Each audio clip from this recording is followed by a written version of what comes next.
देखिए, आपका अधिकार पढ़ाया जा रहा था और अधिकार में 3 प्रकार के क्वेश्चन आप माने 2 मॉडल के क्वेश्चन बनते हैं। पहला तो परिभाषा बन जाता है, एक क्वेश्चन बनने का चांस रहता है परिभाषा से, अधिकार या राइट की परिभाषा। और दूसरा क्वेश्चन आपका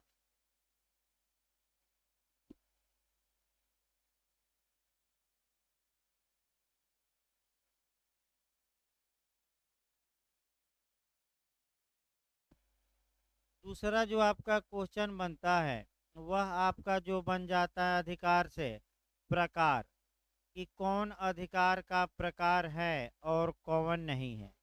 तो आपका जो प्रकार पढ़ना है, दो दो लाइन बस कंसेप्ट याद करना है कि कौन अधिकार का प्रकार है और कौन नहीं है। दो प्रकार के मॉडल बनते हैं राइट से। तो सबसे पहले राइट या अधिकार के, राइट जो शब्द है ये मैं बताया था लैटिन के, बैठिए, लैटिन के रेक्टस से बना है, जिसे आपका रोमन विधि में जस कहा जाता है। जस का मतलब है हुआ अधिकार। अधिकार के सामान्यतः 5 आवश्यक तत्व होते हैं। अगर पांचों बातें शामिल हैं किसी कार्य माने किसी विषय में, तो हम कहेंगे कि उस व्यक्ति का उस विषय पर क्या है, अधिकार है। पहला आपका क्या होना चाहिए, हम मूल अधिकार पर उदाहरण दिए थे, तो मूल अधिकार पर तो पहला अधिकार का धारण करता होना चाहिए, यानी कि राइट किसी न किसी व्यक्ति में क्या करेगा, होल्ड करेगा। आपका हवा में नहीं घूमता रहेगा, कोई न कोई व्यक्ति ऐसा हो जो अधिकार का क्या हो, धारण करता। तो मूल अधिकार पर बताते रहिए, आपका मूल अधिकार का धारण करता कौन है, हम लोग हैं, यानी कि आपका जनता, चाहे विदेशी हो या देशी, कुछ मामलों में दोनों और कुछ मामलों में केवल भारत के नागरिक। दूसरा कर्तव्य से आबद्ध व्यक्ति होता है, यानी कि जिसके विरुद्ध अधिकार प्राप्त होता है वह कर्तव्य से आबद्ध व्यक्ति कहलाता है। तो फिर एक बार बताइए, मूल अधिकार में तो मूल अधिकार किसके विरुद्ध हमें प्राप्त है, राज्य के विरुद्ध। तो कर्तव्य का धारण करता या आपका कर्तव्य किसके प्रति हो, माने किसका है, हमारे मूल अधिकारों में राज्य का है, तो राज्य का कहलाएगा। अधिकार से आबद्ध व्यक्ति या कर्तव्य का धारण करता। अब जो अधिकार रहता है, वह अधिकार की तीसरा पॉइंट हुआ अंतर वस्तु, यानी कि कंटेंट्स ऑफ राइट, यानी कि जो अंतर वस्तु का मतलब ये होता है कि राज्य हमारे प्रति कुछ करने या न करने के लिए बाध्य होता है।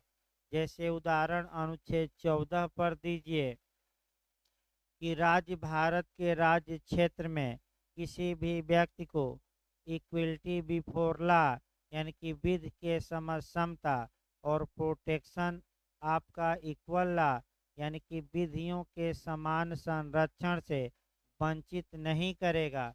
जो ये लास्ट शब्द लिखा है, वंचित नहीं करेगा, यही अधिकार की क्या हो गई, अंतर वस्तु। चौथा है अधिकार की विषय वस्तु, यानी कि विषय वस्तु मतलब आपका किसी विषय पर ये करना या न करना होगा। तो क्या विषय दिया गया अनुच्छेद 14 में, दो विषय, विधि के समता और विधियों का समान संरक्षण। ये अधिकार का सब्जेक्ट मैटर हो गया, अधिकार की विषय वस्तु। और ये अधिकार जहाँ से उत्पन्न होता है उसे अधिकार का स्वत्व कहते हैं। तो मूल अधिकार हमें किसने प्रदान किया है, संविधान ने। तो अधिकार कहाँ से मिला है, ये संविधान से। तो अब बताइए, टाइटल्स ऑफ द राइट या अधिकार का स्वत्व कौन हो गया, मूल अधिकार का हमारा संविधान। 5 तत्व समाप्त हो गया और एक उदाहरण भी चल गया किस पर, मूल अधिकार पर। अब आइए आपका, देखिए दो विद्वान ऐसे हैं, हो सकता अंदर जाकर पूछ ले, जो लास्ट पॉइंट को मानने से इनकार करते हैं, यानी कि अधिकार को किसी हक विलेख द्वारा उत्पन्न होना चाहिए या किसी दस्तावेज द्वारा उत्पन्न होना चाहिए, इसको मानने से दो विद्वान डिनाई करते हैं पांचवें तत्व को। चार तत्वों में कोई विवाद नहीं है। वह विद्वान है ईटन एंड हॉलैंड। तो क्वेश्चन बहुत अंदर जाकर पूछे तो किन विद्वानों ने अधिकार के स्वत्व को मानने से इनकार किया है तत्व के रूप में, तो कीटन भी किए हैं और दूसरा कौन है, हॉलैंड। ये हो सकता है कि बहुत अंदर जाकर पूछे तब। अधिकार की परिभाषा से क्वेश्चन आपका एक आता है और वर्तमान में जो आपके क्वेश्चन बन रहे हैं, एक तो बन जाता है कि किसने अधिकार को ट्रम्प कार्ड कहा है, तुरूप का पत्ता कहा है। ये तीन चार भाई वाक्य याद करके जाना पड़ेगा। एक आपका इहरिंग का, दूसरा सामंड का, इसमें कन्फ्यूजन लोग रहते हैं। तीसरा जर्मी बेंथम, चौथा डार्कविन का। यानी कि कम से कम आप चार परिभाषाएं तो रट कर जाइए। मैं फिर बता दूं, इहरिंग महोदय का, फिर आपका सामंड महोदय का, डार्किन या डार्कविन की परिभाषा, और चौथा जो पूछा गया है वह जर्मी बेंथम का। कम से कम चार परिभाषाएं एकदम तैयार करके जाइए। और भी मैं बता रहा हूँ, पहले आइए आपका देखा जाए इहरिंग क्या कहते हैं। तो अब एक एक विद्वानों को भी चलते रहिए। आपका इहरिंग महोदय, आपका रुडोल्फ वान इहरिंग जो हैं वो सोशियलिस्ट थ्योरी से रिलेटेड है, समाजशास्त्री। इन्हें समाजशास्त्री का पिता कहा जाता है। ये जर्मनी के रहने वाले थे। इन्होंने हितों का सिद्धांत दिया। इन्होंने किसका सिद्धांत दिया, हितों का सिद्धांत दिया। तो ये अधिकार की परिभाषा हित पर ही आधारित करेंगे कि अधिकार विधि द्वारा संरक्षित हित है। यानी कि अधिकार एक इंटरेस्ट है, हित है, जिसे कानून प्रोटेक्ट करता है, कानून जिसकी रक्षा करता है। तो पहले हित समझिए। मैं बताया था हित का मतलब ये हुआ डिजायर यानी कि इच्छा। हित का मतलब हुआ आवश्यकता या निसेष्टी। हित का मतलब हुआ डिमांड या मांग। हित का मतलब हुआ क्लेम या दावा। यानी कि जो ये आवश्यकताएं हैं, जो ये मांगे हैं, जो ये इच्छाएं हैं, व्यक्तियों के दावे हैं, इनके सामूहिक रूप को हम क्या कहेंगे, हित कहेंगे। और इन्हीं हितों को आपका अधिकार क्या है, तो इन्हीं हितों को क्या करता है अधिकार, आपका प्रोटेक्ट करता है। तो जब हित को संरक्षित कर दिया गया तो वह किस में कन्वर्ट हो गया, अधिकार। और सभी अधिकार एक जगह एकत्रित हो गए तो स्वामित्व बन जाएगा। और बाल्टी के पानी का उदाहरण एक दो दिन में आएगा ही, हाह फेल्ट। तो स्वामित्व विभिन्न अधिकारों का समुच्चय है। अगर क्वेश्चन बन जाए तो किसको मारेंगे स्वामित्व पर, आह फेल्ट बताया जाएगा। पहले हित देखिए, हित में हमने चार बातें बताई, कौन कौन, आवश्यकता, इच्छा, मांग, आपका दावा इत्यादि।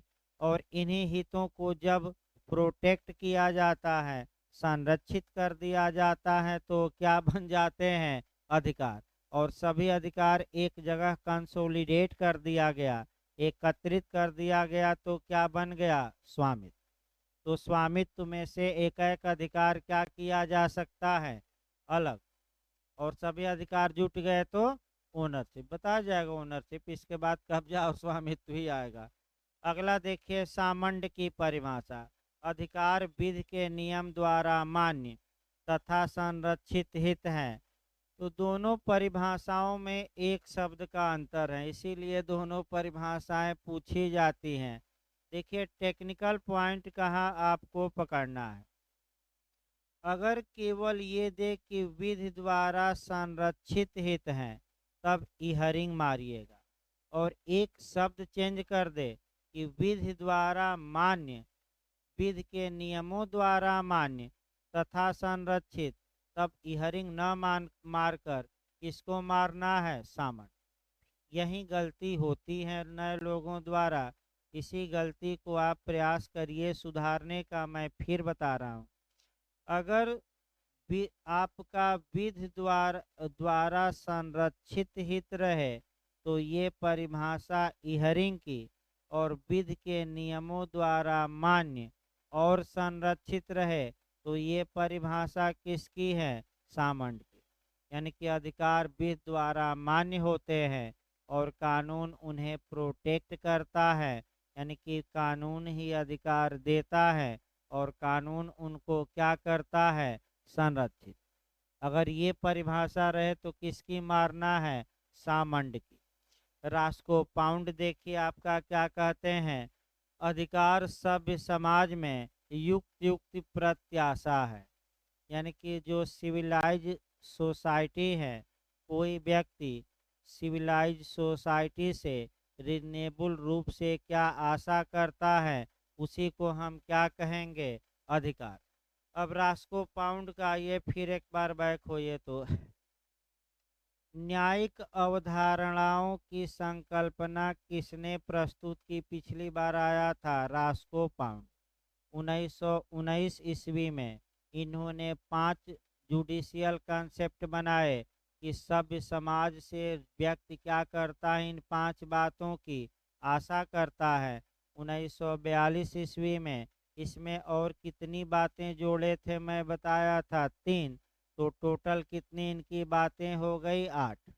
और ये बताए हैं कि इन 8 बातों की व्यक्ति आशा करता है कि इन 8 बातों की समाज हमारी क्या करेगा? रक्षा।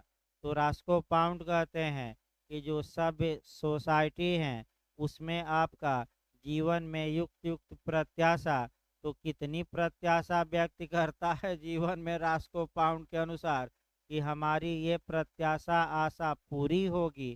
तो कितनी प्रत्याशा हो गई टोटल? 5 प्रत्याशा कब दिए? 1919। 3 प्रत्याशा 1942। टोटल कितनी प्रत्याशा? न्यायिक अवधारणाओं का सिद्धांत किसने प्रतिपादित किया? Roscoe pound. किसने प्रतिपादित किया? Roscoe pound. हितों की व्यापक व्याख्या किसने की? Roscoe pound. सोशल इंजीनियरिंग का सिद्धांत किसने दिया? Roscoe pound. रास्को पाउंड किस विचारधारा से जुड़े हैं? समाज शास्त्री। एकदम रट्टा होना चाहिए, बताया गया है। जो स्टूडेंट थोड़ा कठिन जरूर है, लेकिन कुछ बातें जाकर कुछ बातें समझिए, और ये जो परिभाषा मैं बता रहा हूँ इसको जाकर रटिए कि संरक्षित हित आए तो इहरिंग, और विधि द्वारा मान्य और संरक्षित आए तो कौन मारेंगे? आपका सामंड मारेंगे। अगला देखिए आपका रास्को पाउंड के बाद आपका कांट देखा जाए कि विधिक अधिकार प्राप्त व्यक्ति को प्राप्त एक विशेषाधिकार है। इमैनुअल कांट कहते हैं कि जो राइट है वह व्यक्ति को प्राप्त एक प्रिविलेज है, एक विशेषाधिकार है। इसके बाद हालैंड आ जाएंगे। अधिकार का तात्पर्य एक व्यक्ति के सामर्थ्य या क्षमता से है, तो आपका क्षमता या सामर्थ्य दे तो आप हालैंड मार देंगे। जॉन ऑस्टिन क्या कहते हैं कि एक व्यक्ति का अधिकार तब होता है जब दूसरा या दूसरे उसके प्रति कोई कार्य करने या न करने के लिए विधि द्वारा बाध्य होते हैं। ये परिभाषा मूल अधिकारों के लिए अच्छी मानी जाएगी, क्योंकि राज्य हमारे प्रति कुछ करने या न करने के लिए क्या है? बाध्य हैं। तो कहा जाएगा कि ये मेरा क्या है? अधिकार, भले मूल अधिकार हो भाई। तो अनुच्छेद 14 में क्या न करने के लिए बाध्य हैं? तो विधि के समता और विधियों के समान संरक्षण से हमें वंचित न करने के लिए राज्य क्या है? बाध्य हैं। इसके बाद आ जाइए, 2 परिभाषाएं महत्वपूर्ण हैं, बार बार पूछी जाती हैं। एक डार्किन या डार्कविन कहिए, जो भी आए।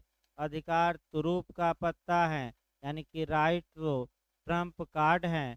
तो ट्रम्प कार्ड होता क्या है? तो जैसे ही ट्रम्प कार्ड की बात आए रट्टा मार कर जाना है। डार्कविन या डार्विन, डार्किन। देखिए, ट्रम्प कार्ड का मतलब ये होता है कि ऐसा ये आपका प्ले कार्ड जो होता है जो ताश के पत्ते होते हैं, उसमें आपका तुरुप का पत्ता कहिए या ताश का पत्ता कहिए, तो एक पत्ता ऐसा रहता है जिसको फेंक देने से सारे पत्ते चित्त हो जाते हैं। जैसे कि आपका माने राजनीति में देखिए, भाजपा वाले भले कुछ काम न करें, बस मोदी पत्ता फेंक देते हैं और सभी विपक्षी क्या हो जाते हैं, ज़्यादातर चित। इसी को कहा जाता है कि भाजपा के लिए मोदी जी तो क्या है, ट्रम्प कार्ड है। इसी को तो कहते हैं ट्रम्प कार्ड। तो तुरुप का पत्ता है। अगला देखिए, जर्मी बेंथम। इनकी भी परिभाषा पूछी गई है कि जर्मी बेंथम पर फिर एक बार कवर करिए 4-5 क्वेश्चन। तो जर्मी बेंथम कहाँ के रहने वाले थे? इंग्लैंड के। किसके गुरु थे? ऑस्टिन के। उपयोगितावाद का सिद्धांत किसने दिया? जर्मी बेंथम। सुख दुख का सिद्धांत किसने दिया? जर्मी बेंथम। समादेश का सिद्धांत सर्वप्रथम किसने दिया? जर्मी बेंथम ने ही दिया। जर्मी बेंथम। डागला की अवधारणा कल बताया गया था, किसने दिया? जर्मी बेंथम ने ही दिया। और प्राकृतिक अधिकार को मानने से कौन विद्वान इनकार करता है? नया क्वेश्चन आ सकता है। तो जर्मी बेंथम। तो अटैक करते हैं प्राकृतिक अधिकार पर। देखिए क्या कहते हैं, प्राकृतिक अधिकार एक ऐसी औलाद या संतान है जिसका कभी कोई पिता नहीं रहा है। अगर ये कोटेशन आए तो आप क्या मार कर आएंगे? जर्मी बेंथम। सभी अधिकार विधिक होते हैं, नेचर द्वारा प्राप्त, जबकि वास्तव में जो नेचर द्वारा भी प्राप्त होते हैं, लेकिन कौन कह रहा है कि नेचर नहीं देता? ये कानून देता है। तो जर्मी बेंथम। तो औलाद आ जाए तो जर्मी बेंथम। आपका तुरुप का पत्ता आ जाए तो डार्कविन। अगर विध द्वारा संरक्षित हित दे तो इहरिंग। और मान्य और संरक्षित लिख दे सामन। अगर ये 4 कोटेशन आपको याद हैं तो हमें नहीं लगता कि अधिकार की परिभाषा से आप गलत करके आएंगे। अब देखिए 2-3 और परिभाषाएं हैं। सेवनी कहते हैं कि अधिकार शक्ति है।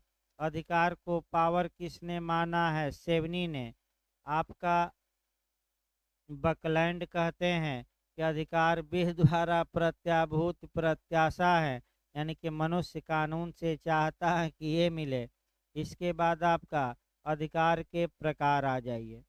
वहीं अधिकार के प्रकार में पहला क्वेश्चन जो बनता है लास्ट में, अधिकार के प्रकार में जो क्वेश्चन बनता है, पहला मॉडल, सतर्क रहिएगा, निम्नलिखित में से कौन अधिकार का प्रकार नहीं है?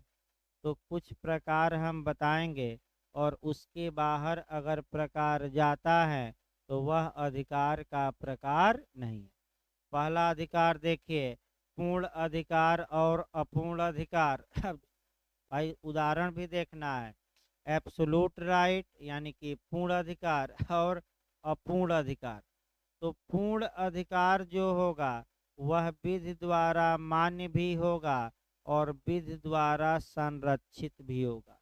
अपूर्ण अधिकार विधि द्वारा मान्य तो होता है, लेकिन कानून उसको संरक्षित करता है कि नहीं? अब आप लोग बताइए पहले मूल अधिकार में। तो मूल अधिकार पूर्ण अधिकार है कि अपूर्ण? क्यों पूर्ण है? क्योंकि संविधान द्वारा मान्य भी है। और अगर राज्य हमारे अधिकार का हनन करता है तो विधि द्वारा संरक्षित है, यानी कि कानून का हम सहारा ले सकते हैं। अनुच्छेद 32 के तहत कहाँ जा सकते हैं? Supreme court. और 226 के तहत। तो ये पूर्ण हुआ कि अपूर्ण? पूर्ण। भाई कैसा हुआ? अब कॉन्ट्रैक्ट में थोड़ा जोड़िए आपका 2H की परिभाषा। संविदा क्या है? तो ऐसा करार जो विधितः क्या हो? तो ये बताइए पूर्ण अधिकार हुआ कि अपूर्ण?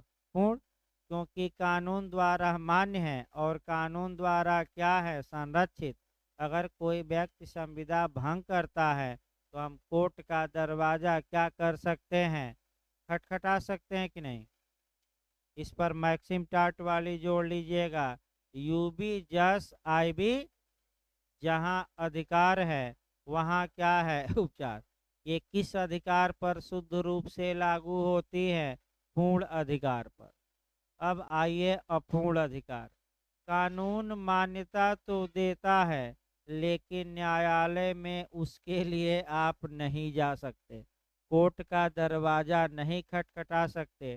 तो पहला आप संविधान पर देखिए, नीति निर्देशक तत्व बताइए, पूर्ण अधिकार है कि अपूर्ण।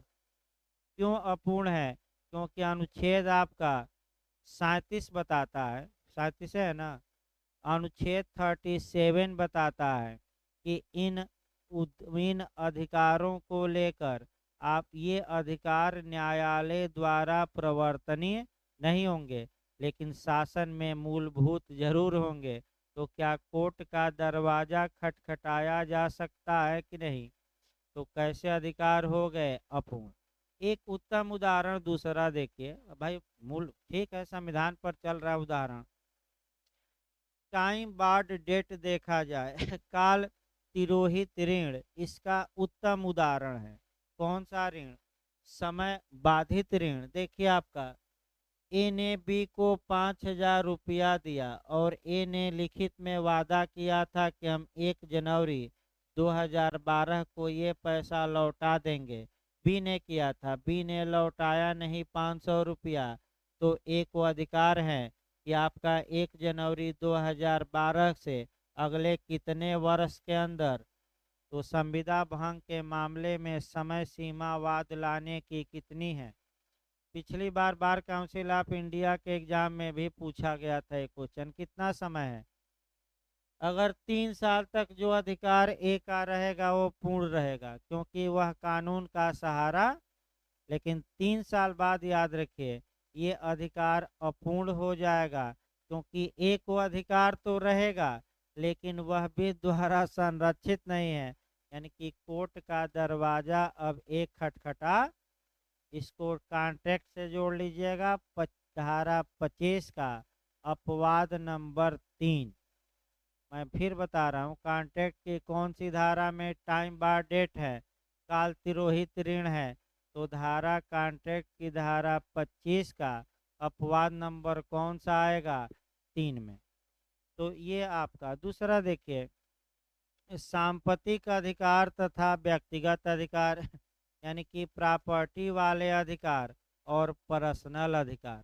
तो बताइए अगर किसी का मकान है उस पर जो अधिकार है वो कैसा अधिकार है, सांपत्तिक। और जो पर्सनालिटी से रिलेटेड है वह कैसा अधिकार है। तो बताइए जो निजता का अधिकार है, सतर्क होकर बताइएगा, राइट टू प्राइवेसी का अधिकार है, ये सांपत्तिक संबंधी अधिकार है कि पर्सनालिटी से जुड़ा हुआ, पर्सनालिटी से। और मकान पर जो अधिकार हैं वो सांपत्तिक, सांपत्तिक का महत्व होता है किसके लिए, पैसा पैसा पैसा आपका। और आपका जो पर्सनल अधिकार होता है उससे व्यक्ति के व्यक्तिगत गुणों का निर्धारण होता है। तो सांपत्तिक माने जो संपत्ति पर अधिकार और व्यक्तिगत अधिकार माने जो पर्सनालिटी से अधिकार है व्यक्ति को मिले हैं।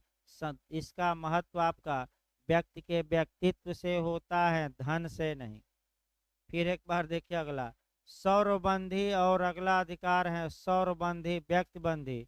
ये अधिकार ज़्यादा पूछा जाता है, इंग्लिश में इसे कहा जाता है जजमेंट। नहीं भाई, आपका जजमेंट कहाँ से, जजमेंट तो निर्णय हो जाएगा, राइट इन रेम। और दूसरा राइट इन पर्सोनम। क्योंकि समय भी हो गया भाई, 12:20 हो गया, तो रोकना पड़ेगा क्लास क्योंकि आपका कह सकते हैं जाग्राफी भी चलनी है। तो 1-2 दिन में जाग्राफी ख़त्म हो जाएगी तो भाई बता दिया जाए 12:30 पौने 1 बजे तक क्लास चलेगी। मैं बता दूं 1-2 दिन ही बस बचा है तो समय आपका इधर बढ़ेगा। हाँ, कल आपका जो चैप्टर चलेगा अधिकार समाप्त हो जाएगा। कब्जा पढ़कर आइए। कब्जा, स्वामित्व और व्यक्तित्व, न्याय, प्रशासन, यही 3-4 बचा है। कब्जा पढ़कर आइएगा। कब्जा अधिकार के बाद कल आपका कब्जा शुरू किया जाए।